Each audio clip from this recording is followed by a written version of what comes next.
So one of the things Mark was going to do was give you some definitions of diversity and inclusion.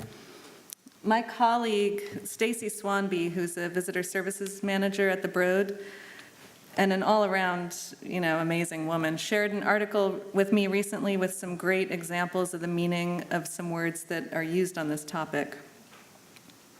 The author is Dafina Lazarus Stewart, and the article is called Language of Appeasement from InsideHigherEd.com. Diversity asks, who's in the room? Equity responds, who is trying to get in the room but can't? Whose presence in the room is under constant threat of erasure? Inclusion asks, has everyone's ideas been heard? Justice responds, whose ideas won't be taken as seriously because they aren't in the majority? Okay. Let's see how this thing works. Okay.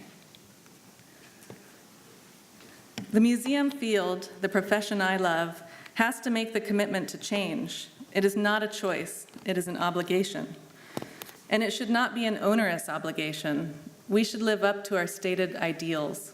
If we truly believe that we are a better profession when we embrace diversity, then let that diversity permeate and shape the staff throughout our museums, galleries, science centers, and zoos. It is in our power to change this profession if we have the courage, the creativity, and the will. That was Lonnie Bunch 17 years ago in Museum News magazine. So this is not a new conversation.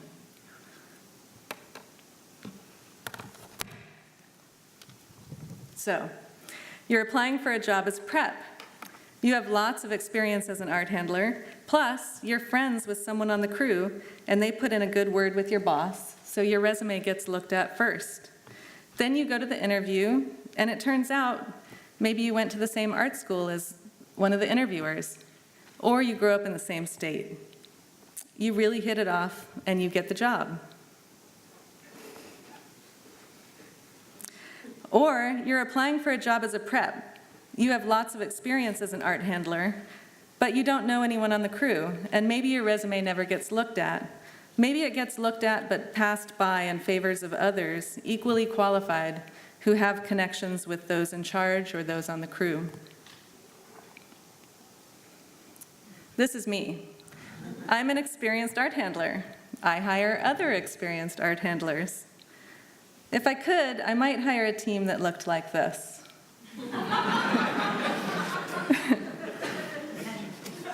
Because we're most comfortable with folks like us, right? Actually, my team would probably look more like this. Because I have the same bias towards men being strong as everyone else who was raised in this country, and because I'm, like everyone, most comfortable with those who are most like us. Basically, the system is rigged when it comes to hiring people, and we need to unrig the system so that everybody gets their foot in the door. We need to unrig the system so that our teams start reflecting the communities that they're in. When we work with people from all different backgrounds, ages, places, races, ethnicities, genders, sexual orientations, etc., we have that many more ideas to work with, and that makes us more creative and more innovative. Plus, it's just the right thing to do. This chart is from the Andrew Mellon Foundation survey from 2015, and it was kind of the first time that it was quantified how white art museum staffs are, and also how long-lasting the problem is. The survey showed that if you look at staff of different ages, the problem persists. It's not getting better as younger people are coming into the museums. This chart, this one, is showing, let's see, preparators, about 85% white, non-Hispanic.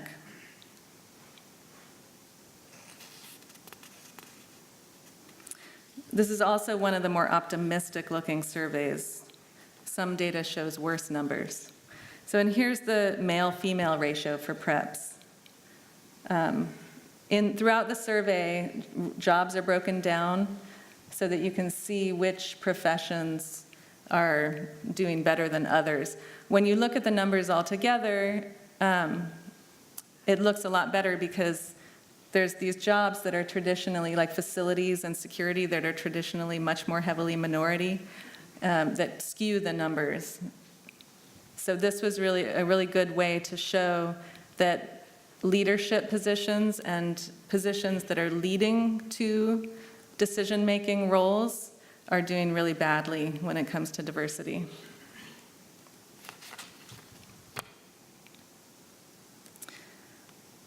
Okay. So I looked at our crew as well, and we were reflecting these numbers. I became aware of the study last year while I was trying to figure out why more people of color and women weren't making it into the interview stage of hiring on my crew. Here's some of the Broad preps right now. And then I'm going to show you just some cool pictures of what we do.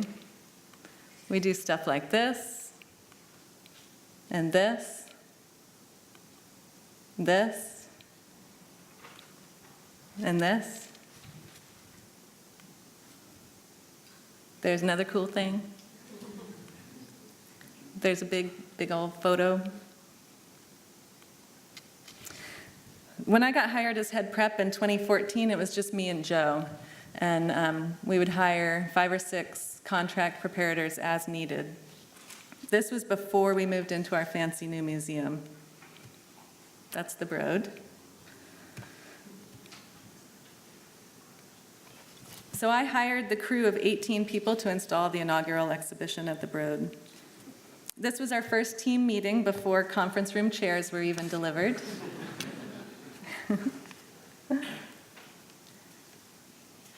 That's our freight elevator. So the inequity on our team was largely on my shoulders, and it weighed really heavily on me. It turns out that I was using a rigged hiring system without even realizing it. The traditional approach to hiring leaves a lot of room for improvement. And also, one of the biggest problems I think with museums is we think we're the good guys. So if you're not aware that you're part of the problem, then you're really part of the problem. Good intentions are not enough. We realized we had to take action to change ourselves, check our own biases, and also change the systems that create and perpetuate disparities. So, some of the changes we made to our system. We now look at every single resume, and we don't decide who moves on to the next stage until we look at every resume. This one act made a huge difference. So I used to, look at 20, 25 resumes if I needed to hire 5 or 10 people, and then once I got enough qualified people, I'd start calling for phone interviews. But the bigger the set of resumes you can collect before you do that, the more diverse the group will be, because the chances of a very broad cross-section of people applying for a job in any one time period is so slim. The longer you can stretch out the time period for collecting resumes, the better. We no longer give preference to referrals. If you have a homogeneous team and you give preference to referrals, you perpetuate the problem. Okay. Are you one of those folks who reads a job description and is like, I don't know, I better not apply because I'm not sure I have all the qualifications that it takes to get the job? Or are you like, I can do that, plus whatever I don't know already, I can learn? Statistics show that if you're a woman, you probably fall in the former category, and if you're a man, you probably fall in the latter. Rewriting job descriptions has an impact on who applies to the job. So when I started trying to reach more folks with opportunities, I looked at our job description again and realized there were 2 completely unnecessary qualifications on there: a 4-year degree in art or art history, and also that the candidate should have their own reliable transportation. Neither of these things, we didn't need either of these things. The college degree, we absolutely don't need to be a preparator, right? I mean, it's not a prerequisite. I think it's good to have people who have both experiences. I also ran our job description through Textio, which is an online app that helps you reduce jargon, because corporate jargon reduces the number of people who apply to a job. And it also checks for masculine or feminine leaning language. So that's something that a lot of people are using nowadays too. We've started posting our job listings in different places. I started asking HR, where are you posting the position? And we started talking about it. We started posting at more community colleges and just being more thoughtful. We change this all the time. We experiment all the time. We no longer go with our guts. I thought I had really good instincts about hiring people, and I hired really well, and I think I did, but I also am realizing that, like most people, I'm biased towards those like me. On my team, I had a disproportionate number of Midwestern, white, 40-something sculptors. Guess what? Yeah. Shocking. In fact, Curtis, that first guy on the slide, where's Curtis? There he is. Is from the same state as I am. He's my lead prep. So, sculptor, well, he's not in his 40s, and he's not a woman, so, okay. If you want to check your own biases, Google the Implicit Association Test, or IAT test, managed by Harvard University under Project Implicit. It's very enlightening. We no longer compare candidates to each other. We compare them to a scoring rubric. A scoring rubric measures core competencies and predetermined qualifications, and it's a much more objective, fairer way to rate each candidate. This is what a scoring rubric might look like. Each interviewer would fill out one of these forms for each candidate. And then the interviewers would fill out the forms before talking to each other about the candidate. So you're getting your impressions based on specific criteria down on paper before you discuss the candidate. Ideally, you also have a diverse interview team. So having more than one interviewer is important. That way you can check each other's biases. And then the questions that are on the rubric all have to relate back to the essential qualifications of the job. Okay? So changing these things alone, these are all free things, right? Changing these things alone has already changed our team, bringing in brilliant people with different voices and perspectives and enabling us to kick ass even better than we did before. And I hope it goes without saying that we still choose the most qualified people for the job. We're just expanding the number of people who find out about the opportunities. Last year, we also began a paid preparators apprenticeship program. The Broad Diversity Apprenticeship Program, or DAP, builds pathways to arts and culture jobs by training new recruits and upskilling existing staff from communities that are underrepresented. Amina, on the left, was the first prep apprentice. She was a candidate who came in for an interview with Curtis and I, or Curtis and me, sorry, grammar police. And she lacked the number of years of experience that we needed, but she was so passionate about wanting to be a prep. She was in a museum studies department, and she begged us for an internship. Halfway through the interview, I stopped the interview. I said, you just don't have the experience that we need for our collection. But, and we used the rest of her time to just give her some career advice and beg her to come back in a year. But I couldn't get her out of my head, so I went to the deputy director about a week after we interviewed her and asked if I could make her an apprentice.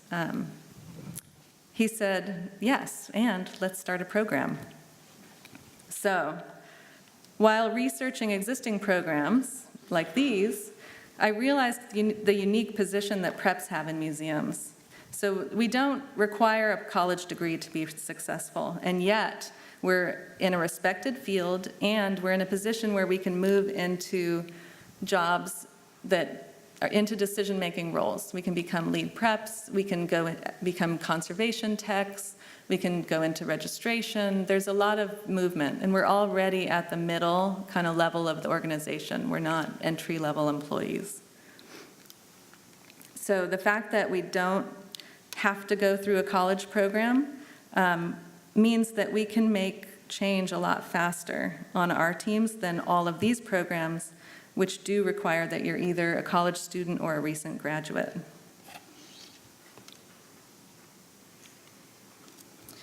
So our pilot program was underway, and we offered the next apprenticeship to Luis. Oops. That's Luis with his thumb up. Luis was a day porter, which is basically a custodian, who had been looking for growth opportunities. He was super eager and worked really hard, and while he wasn't specifically interested in being a preparator, his supervisors and we wanted to give him an opportunity to learn some new skills, and he jumped on it. So, meanwhile, we also wrote a grant to formalize and expand the apprenticeship program and partner with the City of LA Department of Cultural Affairs, LACMA, the Craft and Folk Art Museum, Artex, Cook's Crating, and other organizations. And if the grant gets awarded, we'll be able to hire and train up to 18 apprentices full-time for up to 9 months each as art handlers. Yeah.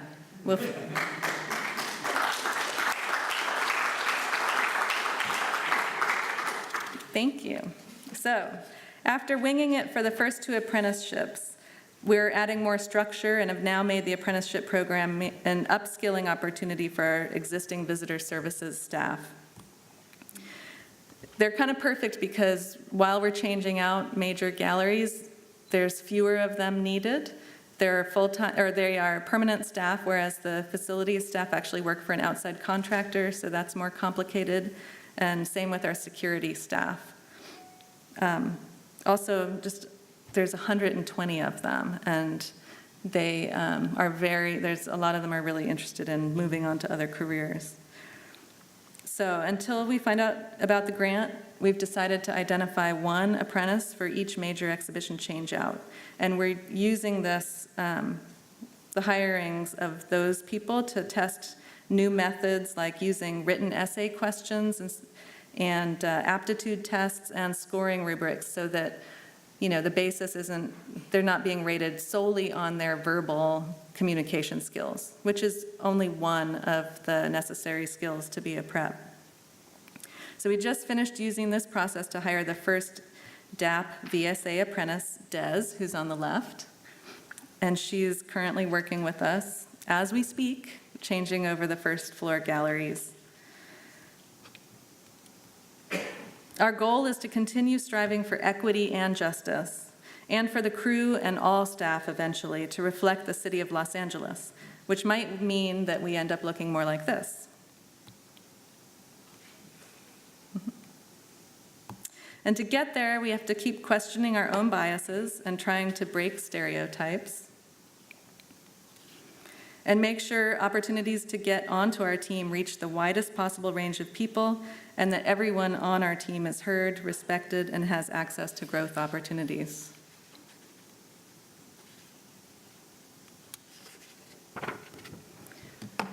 That way we can bring our best ideas when we get to do cool stuff like this.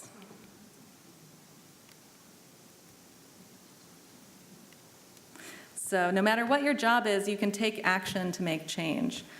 And I encourage you to follow up with me directly if this is something you're passionate about, if you have questions, or if you have information to contribute. This is something really dear to my heart right now. These are some references and research, and this presentation will be available on the website afterwards, so you can see this. Thank you for listening.